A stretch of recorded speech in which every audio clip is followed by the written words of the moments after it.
जब ये पता चला कि सालों से बीमार हीरालाल का आज देहांत हो चुका है, तो पूरे गांव में शोक की लहर दौड़ पड़ी। हर किसी की जुबान पर भगवान उस पीड़ित दुखी इंसान की आत्मा को शांति दे, ऐसा गमगीन वाक्यांश स्पष्ट दिखाई दे रहा था। अब बेचारे को मोक्ष मिल जाए। जिंदगी भर तो कारीगरी का काम किया।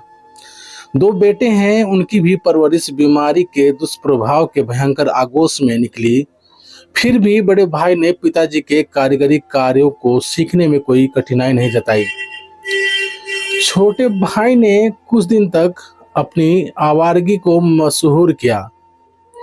फिर पिताजी की बीमारी को देखते हुए, कुत्ते जैसी सीधी दुम करते हुए, अपनी हरकतों में सुधार करते हुए काश्तकारी का काम ज्यों त्यों सीखा। दोनों भाई की उम्र में कुछ खासा फर्क नहीं था, 1 वर्ष का अंतर था बस। दोनों जितना भी कुछ कमाते, पूरा हिस्सा हीरालाल की महंगी दवाइयों में ही चला जाता। बहरहाल कर्जे का स्तर भी धीमे कदमों से उछाल मारने लगा था। 2 वक्त की रोटी के लिए भी उन्हें जगह पर निर्भर रहना पड़ता था।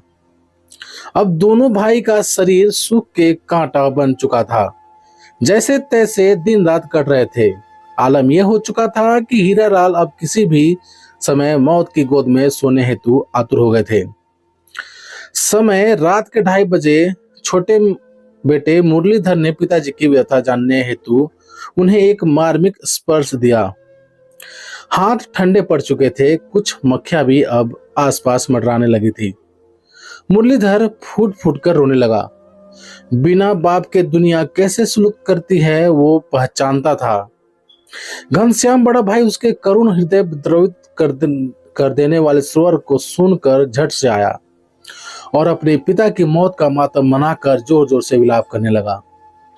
उसकी आवाज सुनकर गांव के सब लोग इकट्ठे हो गए।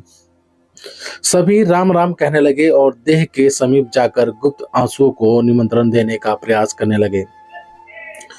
पंडित भी जमकर पाखंड और आडंबर को रच रहे थे। अब क्रियाक्रम के बाद श्राद्ध करो, पर हालत ये थी कि पूरे घर में 52 रुपए के अलावा कुछ नहीं था। ज्यों त्यों लोगों की मदद से क्रियाक्रम हुआ। फिर लोगों ने श्राद्ध हेतु मुरलीधर और घनश्याम पर अनेकों आध्यात्मिक मानसिक दबाव दिया। कर्ज का बोझ लाखों का हो गया था। अब श्राद्ध करके इतने बड़े गांव के जनसमूहों को खिलाना कोई मामूली बात नहीं थी। 13वीं के दिन जब गांव के लोग और पंडित उनके घर आए, तब सामने देख दृश्य से वो डर गए। सामने ही पंखों पर अलग अलग कमरों में झूलती हुई 2 लाशें, जो श्राद्ध जैसी भयंकर कुप्रथा का विरोध करने में असक्षम थे, तो उन्होंने मौत को ही गले लगा लिया।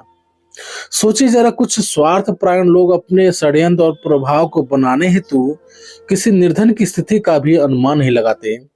यह चिंतनीय विषय है कि मोक्ष कैसा मोक्ष, जब हमारा शास्त्र भी ये कहता है कि मरने उपरांत आत्मा दूसरे शरीर धारण करती है, तब मोक्ष की क्या बात।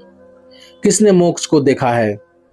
तो होनहार बुद्धिजीवियों, हमें ऐसे ढोंग पाखंड ढकोसलों से बचना चाहिए और ऐसी कुप्रथाओं का आगे रहकर विरोध करना चाहिए, जिससे घनश्याम और मुरलीधर जैसे निर्दोष मानसिक बोझिल व्यक्तियों को जीने का सहारा मिल सके। तो प्यारे दोस्तों, आप सभी का इस बारे में क्या राय है, प्लीज कमेंट करके हमें जरूर बताएं।